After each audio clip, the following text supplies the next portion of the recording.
Bienvenidos una vez más a nuestro programa. Tu vida puede cambiar.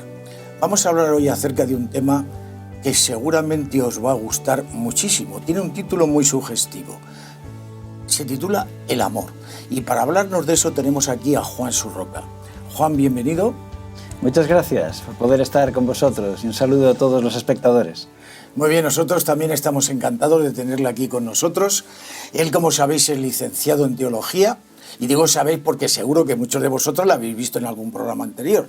Pues es, reitero, licenciado en Teología y al mismo tiempo una persona muy experimentada en estos mensajes a través de la televisión, no solamente en España, sino también en otros países. Y vamos a empezar haciéndole una pregunta. ¿El amor, Juan, es un lenguaje universal? Sí, el amor es un lenguaje universal, como la música, ¿verdad? Que todo el mundo puede entender fácilmente, aunque uno sea ruso, el otro sea canadiense, el otro sea de México.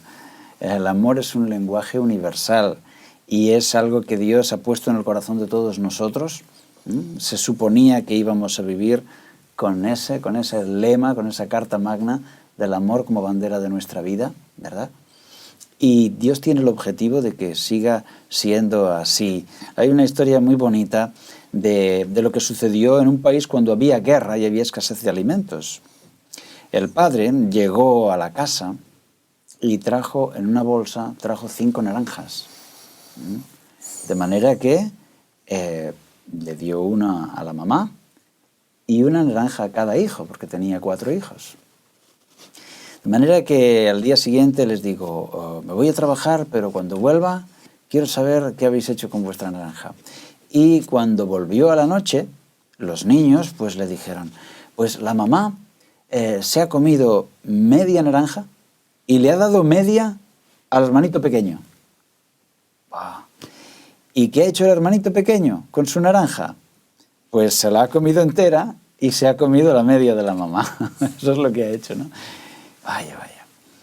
Y entonces otro hermanito dijo, pues mira, yo me comí mi naranja, pero luego fui detrás y recogí las semillas, las mías y las de la naranja de la mamá, ¿verdad? Y las he plantado en el huerto. Y ha dicho mamá que vamos a tener árboles y nos van a dar muchas naranjas. ¡Oh, estupendo! ¡Qué hijo más inteligente tengo, el padre orgulloso! ¿Y qué has hecho tú? Otro hijo dijo, pues yo he cogido mi naranja y he ido a la tienda y se la he cambiado a la señora de la tienda por un trozo de tela. Y ha dicho mamá que me va a hacer unos pantalones. ¡Oh, estupendo! El padre orgulloso de su hijo. Y faltaba uno, faltaba Pedro, y Pedro no decía nada. Y estaba colorado. Y Pedro era de esos chicos que no entienden bien los chistes, que no es muy inteligente. Así que todos lo estaban mirando y le dijo el padre, Pedro, ¿qué hiciste tú con tu naranja?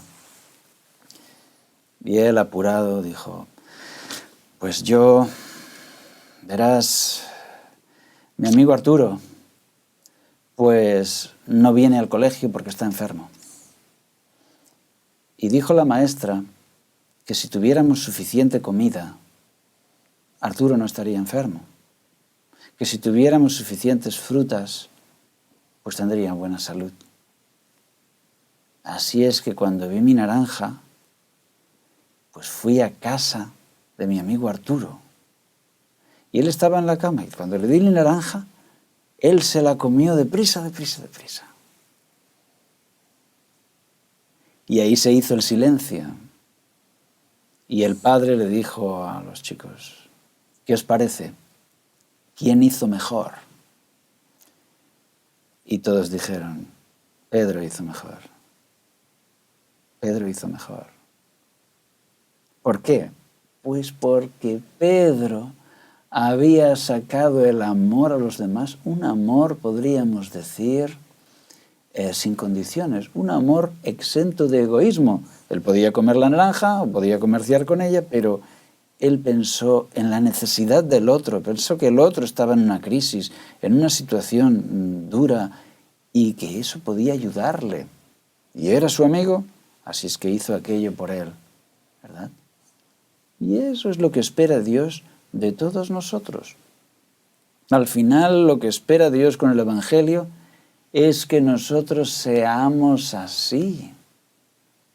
Y nos dice la Biblia que un día también estaremos alrededor de nuestro Padre y Él dirá, ¿y quién hizo mejor? Porque al final la clave es esa, ¿quién hizo mejor?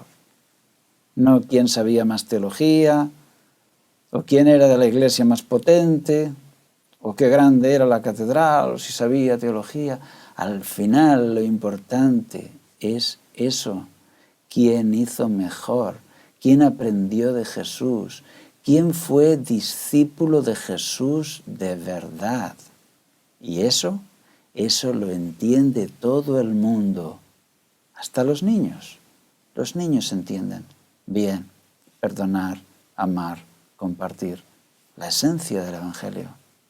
Por eso el amor es un lenguaje universal, que cuando tú muestras amor a alguien, lo entiende perfectamente. Quizá no entiende tu idioma, quizá tenga otras costumbres, pero se capta ese sentimiento, ¿no? Y Dios nos anima a ser de estos, que esta sea nuestra principal ley, el amor, como Él nos enseñó, ¿verdad? Amaos los unos a los otros. Muy bien. Verdaderamente el amor es un lenguaje universal que todo el mundo entiende, que todo acaba, aunque se hable en diferentes idiomas. Lo que pasa es que hoy día hay un concepto demasiado generalizado de que las Sagradas Escrituras, la Santa Biblia, es un libro de demasiada obediencia, de ordeno, de mando, de mucha obediencia, pero verdaderamente, ¿qué predomina en la Biblia? ¿Qué nos manda la Biblia? ¿Obedecer o amar? Pues yo te diría que son la misma cosa. Es decir, nos manda a obedecer o nos manda a amar, pues es la misma cosa. Porque si tú no amas, no estás obedeciendo a Dios. El gran problema de los fariseos que vemos en el Evangelio, pues es que ellos pensaban que obedecer a Dios era algo diferente de amar, ¿no? Y para Jesús son la misma cosa. Ellos no habían entendido bien.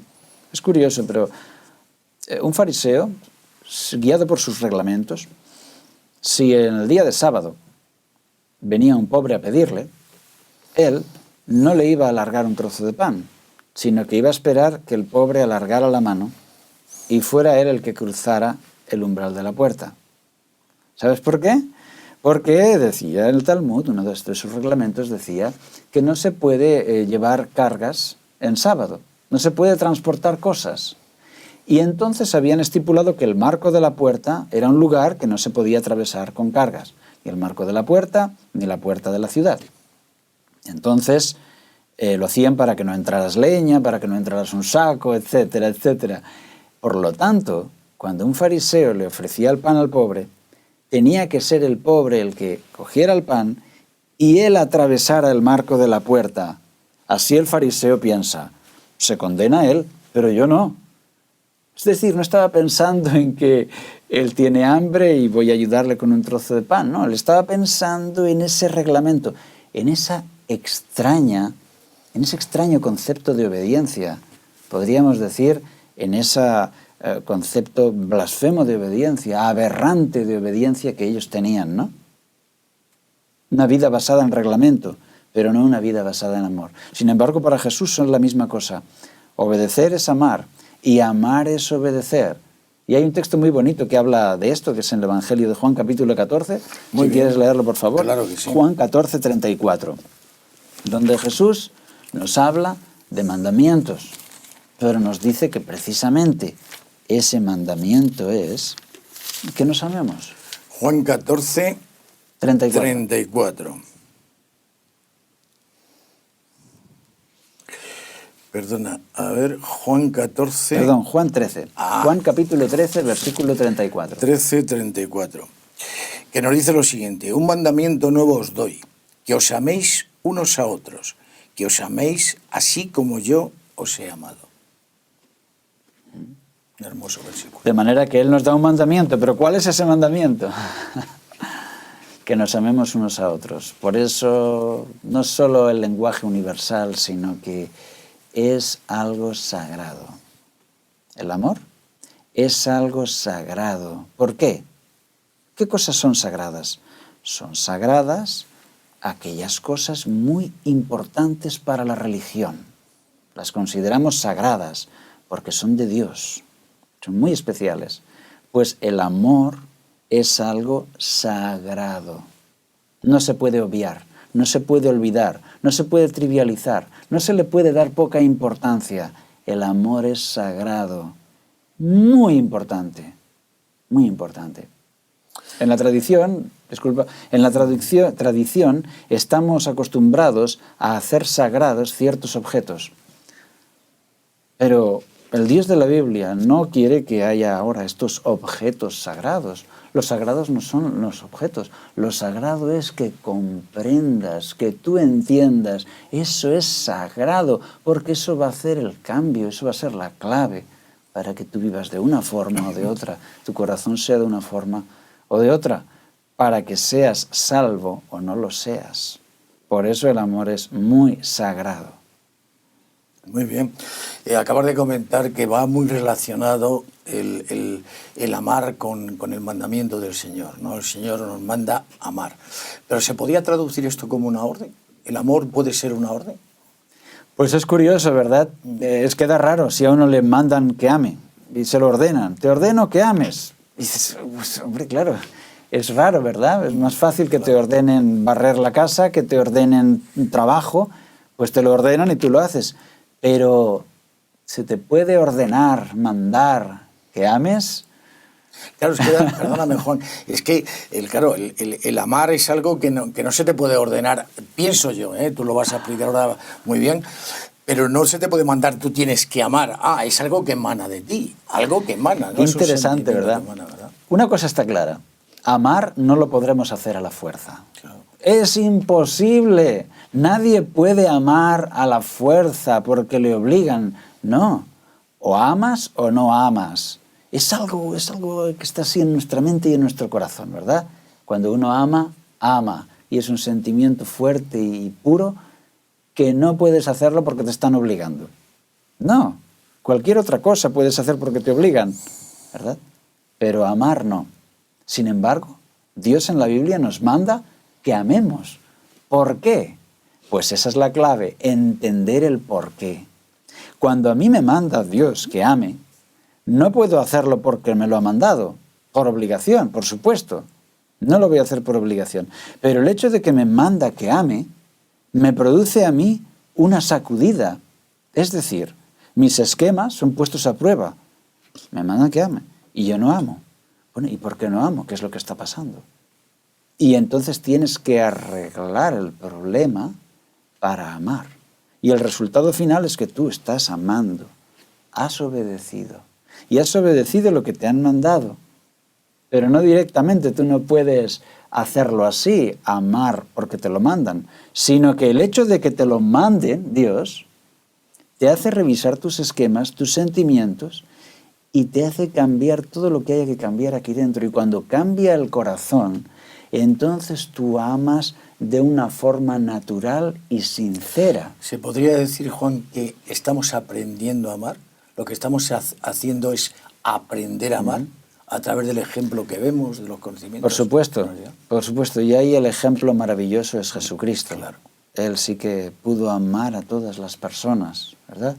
Él fue el modelo perfecto, porque cuando tenía que hablar palabras duras a una persona, nunca lo hizo sin amor, lo hizo motivado por el amor. Sin embargo, nosotros, el amor nos lleva a veces a, podríamos decir, a mimar a personas más de la cuenta, ¿verdad?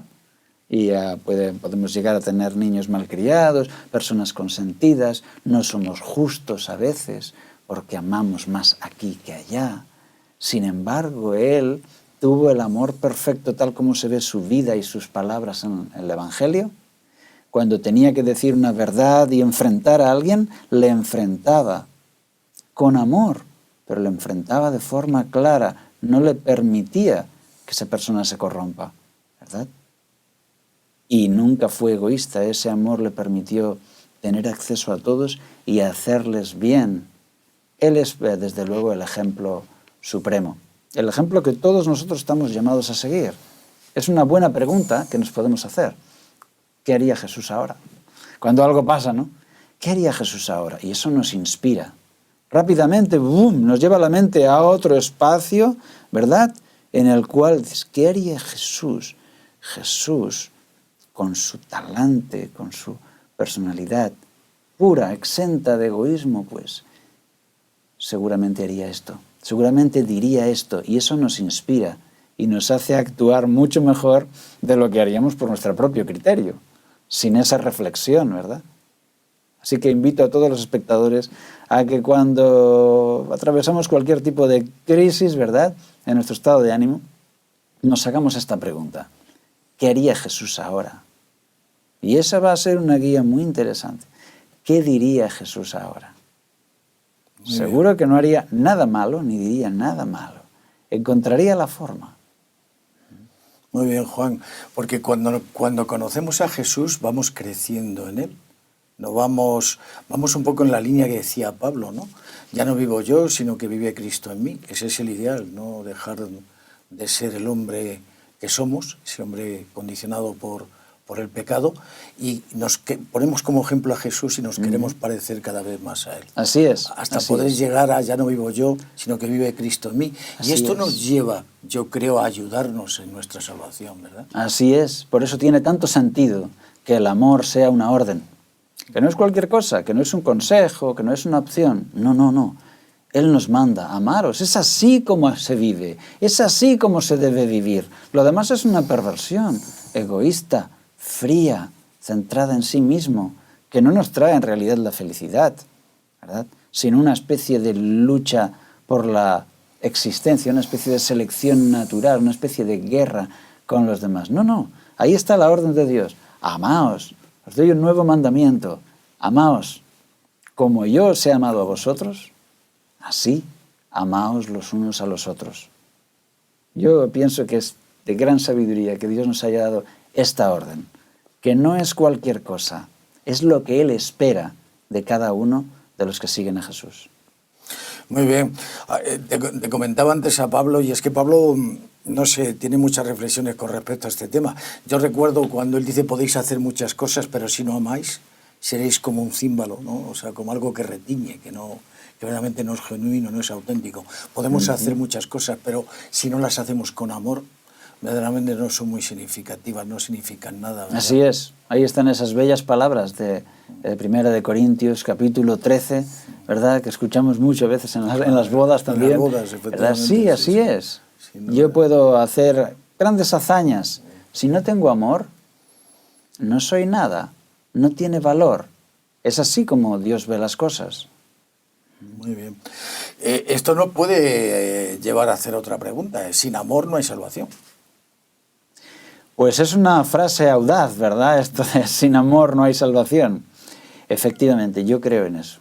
Yo creo en eso, y además podríamos ver en la Biblia esta afirmación. Tengo aquí apuntado el texto para que podamos compartirlo con nuestros espectadores. Muy bien. Es 1 de Juan, capítulo 3, versículo 14. Primera carta de Juan, capítulo 3, versículo 14. Hay personas que se preguntan: ¿cómo puedo yo saber que soy salvo? Quizá alguno de nuestros espectadores se lo haya preguntado alguna vez. ¿Cómo puedo yo saber, tener la certeza que soy salvo, que estoy salvado? Este texto nos da la clave. Nos has dicho Primera de Juan, capítulo 3. Primera carta de Juan, capítulo 3, versículo 14. Muy bien. Nosotros sabemos que hemos pasado de muerte a vida, porque amamos a los hermanos. El que no ama, aún está muerto. Es impresionante. ¿Cómo lo diríamos con otras palabras, José Miguel? Está muy claro.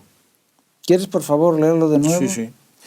Nosotros sabemos que hemos pasado de muerte a vida, porque amamos a los hermanos. El que no ama, aún está muerto. Muy interesante, ¿verdad? Si alguien se hace esta pregunta: ¿cómo puedo yo saber si tengo vida eterna, si estoy salvado, si se cumplen en mí estas promesas de Dios? Aquí lo dice. Sabemos que hemos pasado de muerte a vida. Gran cambio. ¿En qué? Dice, en que amamos a los hermanos. Algo tan simple como eso. Para saber si tú estás salvado, No necesitas ninguna ciencia iniciática ni oculta, ningún jeroglífico ni ninguna cábala. Es tan sencillo como estas palabras de Jesús. ¿En qué lo sabemos? En que amamos a los hermanos, en que amamos, en que Dios ha transformado nuestro corazón y ahora tenemos buenos sentimientos. Ha habido algo práctico que ha sucedido. El perdón, la salvación, no ha sido un acto judicial en el cielo, frío y distante, que con un martillo se da y se dice, ¡bum!, salvado. Le hemos declarado salvado. No, no es eso. La salvación es un milagro que resuena y repercute tremendamente en el corazón humano, que al recibir el perdón y la salvación es transformado y ahora ama y ahora tiene buen sentimiento y ahora ha encontrado la paz.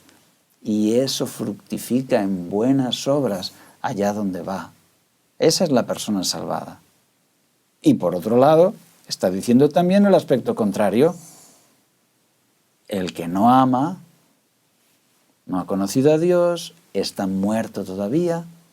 Por lo tanto, nosotros tenemos que saber, ¿yo amo o no amo? Con las personas que me rodean, tengo que vivir en victoria, tengo que amar a las personas. No asumamos el hecho de ser cristianos como una cuestión de opinión. Sí, porque yo opino que Cristo existió. Yo opino que la Iglesia debe existir.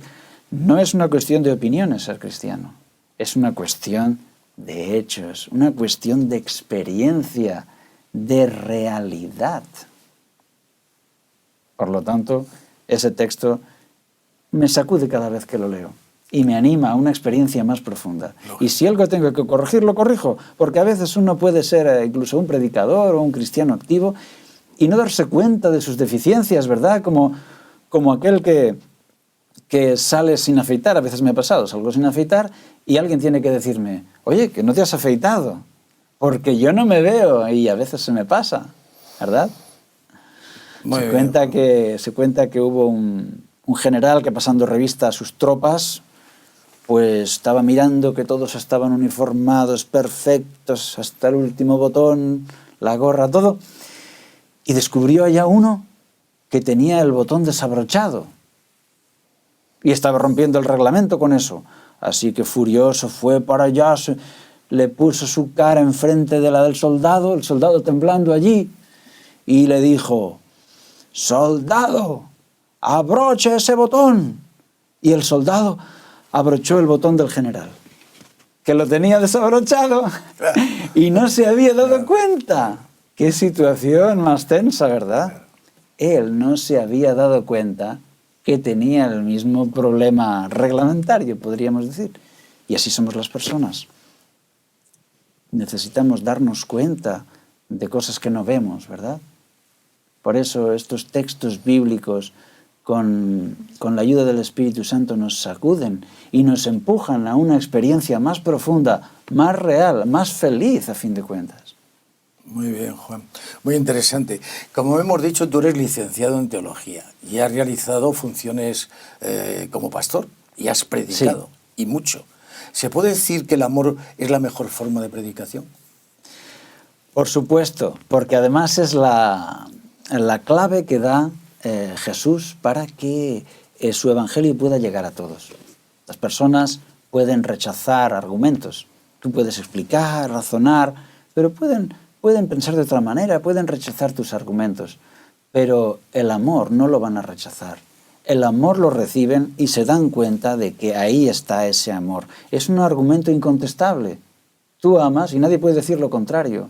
Todos se dan cuenta. Y por el contrario también. Si tú no amas, si tú no eres capaz de vivir eso que estás enseñando, también la gente se da cuenta. Hay un texto muy bonito hablando de esto y es Juan capítulo 13, versículo 35. Muy bien. Evangelio de Juan, capítulo 13, versículo 35. Vamos a compartirlo con nuestros espectadores. Muy bien. Evangelio de Juan 13, 35. Ahí Jesús mismo está dando la clave de cómo quería que se predicara su evangelio. Has dicho 13, ¿verdad? Juan 13, 35. 13, 35. En esto En esto conocerán todos que sois mis discípulos, si os amáis unos a otros. Qué interesante, ¿verdad? En esto lo conocerán. Dice todos, en esto conocerán todos. Si tenéis amor unos con los otros, porque eso la gente lo ve y no hay discusión. Esta gente se aman, no hay nada que discutir. No son argumentos, razonamientos, cuestiones intelectuales que se puedan rechazar o aceptar. No, es una realidad patente, es un milagro, son vidas transformadas. Uno antes era borracho y ahora su vida es transformada, es sobrio. Uno era un sinvergüenza y se convierte en cristiano y da un vuelco a su vida y se transforma en un padre responsable, en un buen esposo. Milagros impresionantes, he visto tantos, que no me cabe ninguna duda del poder del Evangelio. Cuando las personas empiezan a amar y cambia su vida totalmente. Muy bien, Juan. Hoy se tiende al mínimo esfuerzo. Oímos muchas veces la ley del mínimo esfuerzo. ¿Esto también ocurre a nivel espiritual? ¿Qué piensas? Pues sí, yo creo que sí. He visto personas venir del gimnasio, ¿verdad? Con su chándal, personas musculadas, ¿verdad? Y en la estación de metro tomar un ascensor para evitarse la escalera o la escalera eléctrica. ¿Por qué tomar un ascensor? Pues porque, aunque vengas del gimnasio, parece que si me meto en el ascensor trabajo menos, ¿no? Más cómodo. Y hay una ley del mínimo esfuerzo. Y hay también entre los cristianos una especie de ley del mínimo esfuerzo. Como si pensáramos, ¿qué es lo menos que yo puedo obedecer y aún así salvarme? Es decir, ¿puedo hacer esto? ¿No puedo hacer esto? ¿Podría hacerlo y aún así salvarme? Porque si es así, lo hago. En vez de pensar completamente al revés. ¿Qué es lo que le gusta a Dios? ¿Le gusta esto? No, no le va a gustar. Es vil, es mezquino, es quizá un poco pervertido. Pues si no le gusta, no lo hago. Es decir, el amor te lleva a dar más, a dar de sobras, a dar más esfuerzo incluso del que sería necesario o prescriptivo o reglamentario, ¿no? Así es el amor. Si tú eres de los que busca lo mínimo, ¿qué es lo mínimo que yo puedo obedecer y salvarme? Entonces tienes que cambiar totalmente. El amor no es así. El amor es generoso, ¿verdad? El amor da y el amor busca agradar al otro, en este caso a Dios. Por lo tanto, el amor va en contra de la ley del mínimo esfuerzo. El amor se vuelca. Eso es lo que yo diría. Muy bien. Y animo a todos nuestros espectadores a que ellos también se vuelquen, que vivan también esta forma de amor que no busca obedecer lo mínimo, que busca agradar a Dios en todo, en cada aspecto de la vida. Y así solo nuestra felicidad va a crecer, no va a menguar, va a crecer. Muy bien, Juan, estoy convencido que todos nuestros televidentes, ellos piensan que nos has dejado un hermoso mensaje. Te animamos a que sigas en esta línea y que podamos contar contigo aquí en nuevas ocasiones. Con mucho gusto. Muy bien, Juan, encantado de haberte tenido aquí. Y a vosotros simplemente despedirnos de vosotros como siempre, pidiéndole a nuestro Señor que Él os guarde y guíe.